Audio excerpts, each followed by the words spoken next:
लोकसभा चुनाव 2024 की तैयारियों में जुटी भारतीय जनता पार्टी ने यूपी बीजेपी की नई टीम का ऐलान कर दिया है।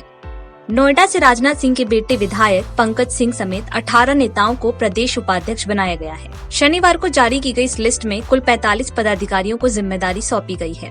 इस बीच सियासी गलियारों में यूपी बीजेपी की इस लिस्ट को लेकर जो चर्चा है और जिस नाम को लेकर सबसे ज्यादा सवाल उठ रहे हैं, वो नाम है मुलायम सिंह यादव की छोटी बहू और बीजेपी नेता अपर्णा यादव का। यूपी बीजेपी की कार्यकारिणी की इस लिस्ट में मुलायम सिंह की बहू अपर्णा यादव का कहीं नाम नहीं है, जिसके बाद से लखनऊ के सियासी गलियारों में ये चर्चा होने लगी है कि क्या बीजेपी अपर्णा यादव को लेकर कोई बड़ी प्लानिंग कर रही है या फिर मैनपुरी चुनाव के बाद बीजेपी में अपर्णा यादव को दरकिनार किया जा रहा है। दरअसल यूपी उपचुनाव और डिम्पल यादव की जीत के बाद से ही अपर्णा यादव के भविष्य को लेकर चर्चा शुरू हो गई थी। चर्चा थी कि अपर्णा यादव को लेकर बीजेपी क्या सोच रही है, इस पर स्थिति स्पष्ट नहीं हो पा रही है। अपर्णा यादव को क्या बीजेपी में कोई बड़ी जिम्मेदारी मिलेगी या निकाय चुनाव में अपर्णा को लेकर कुछ संभावनाएं, इसे लेकर भी संशय की स्थिति बनी हुई है। इस बीच यूपी बीजेपी की आई कार्यकारिणी लिस्ट में इस कयासों को और तेज कर दिया है।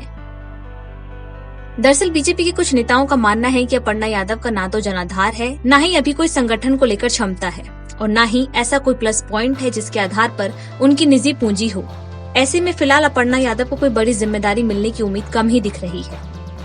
हाँ, इतना जरूर हो सकता है कि बीजेपी उन्हें महिला संगठन में जिम्मेदारी देकर उनका उपयोग कर सकती है, लेकिन लोकसभा चुनाव से पहले अपर्णा यादव को फिलहाल कोई बड़ी जिम्मेदारी मिलेगी, ऐसा मुश्किल लग रहा है।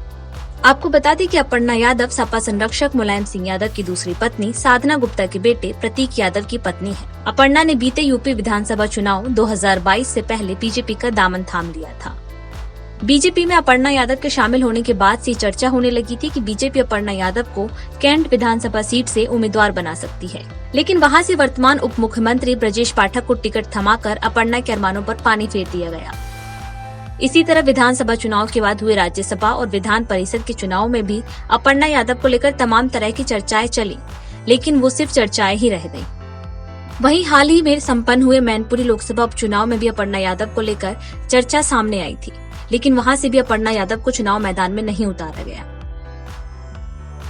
इस बीच बीजेपी की आई कार्यकारिणी लिस्ट में अपर्णा का नाम न होने से सियासी गलियारों में ये चर्चा होने लगी है कि बीजेपी में अब तक अपर्णा को सिर्फ दिलासा ही मिल रहा है।